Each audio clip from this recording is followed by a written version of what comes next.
I've trained in a huge variety of movement disciplines with the best teachers in the world, taught movement for over a decade, and read a lot of research. I'm going to make a wild claim that's going to sound like just another clickbait YouTube title, but this is something that I realized recently that's actually true. You will never become a great mover if you keep drilling movements repetitively, not with even a lifetime of practice. I don't care if God himself told you that spinal waves are the omega key that will unlock skill in all sports. I go to the omega now. It doesn't work that way. Before, repetition was the best thing we had.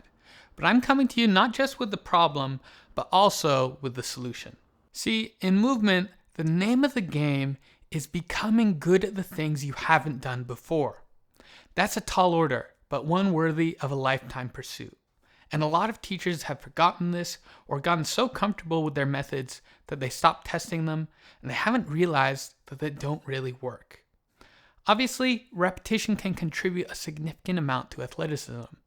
Good strength and conditioning programs are extremely dependent on intensity and loading parameters, and adding too much variability here could make a quality strength and conditioning program unwieldy and not properly targeted. The 4 hardware axes of movement, strength, cardio, mobility, and resilience can be developed well with the aid of repetition. However, skill is what defines you as a mover and as an athlete.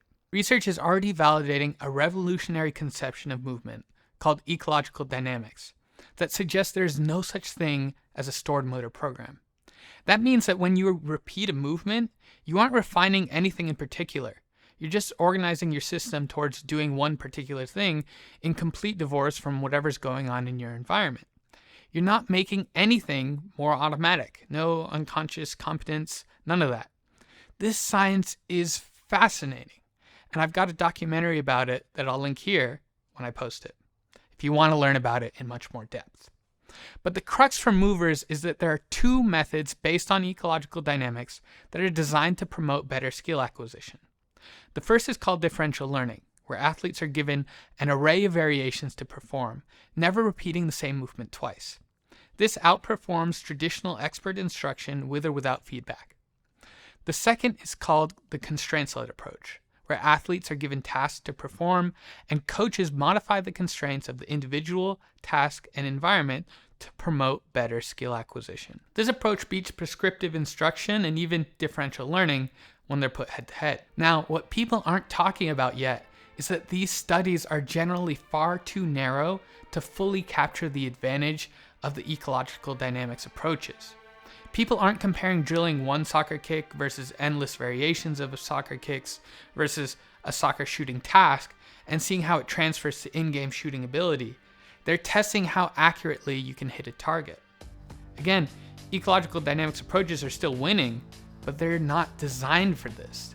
They're designed to help athletes search for key sources of information, couple that with skilled intention, and couple that with skilled movement within the context of a dynamic environment. We're refining the continuous Mobius strip that is perceiving, acting, and cognizing. Those are present tense because they're each continuous, ongoing, and interconnected processes. And what I'm seeing in practice is far beyond what most of these studies are showing. In the context of movement, this means everything.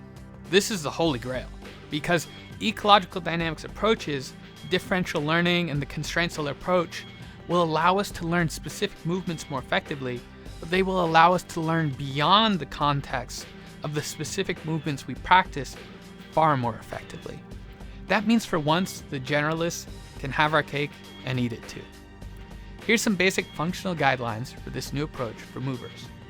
First, if how you do something is an important criteria and you just want to learn that one skill, using traditional methods and coaching seems to be more effective. If and when you do decide you want to learn a specific movement, say the helicoptero, use differential learning and do variations of every important variable you can think of.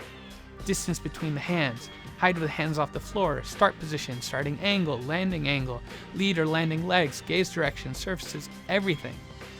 In one of Schulhorn's differential learning studies, he literally had athletes do a pirouette before a speed skating sprint. But whenever possible, tasks and functions are the powerhouse of this new approach. Take skills that you were going to learn before and backtrack. What is the function this skill is designed to serve? Then design a task that will force you to create or perform that function. From there, modify the constraints of the task, environment, and performer to improve the task. When in doubt, use variability, challenge, and engagement as a litmus test for the richness of the task.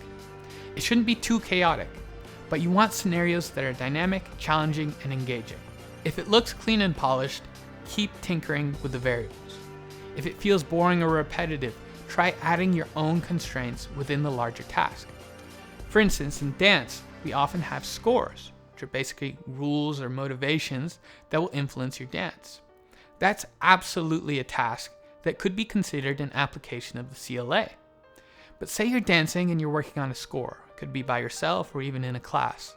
Rather than just doing that score over and over, add scores or constraints within the score to force you to explore and refine new areas of movement, and you'll progress faster. Not only that, you'll probably find it more fun as well.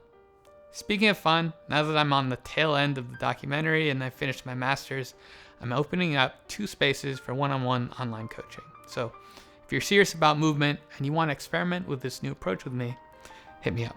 No cookie cutter approaches, everything is personalized and designed in concert with you. Happy moving, and subscribe to get more videos like this.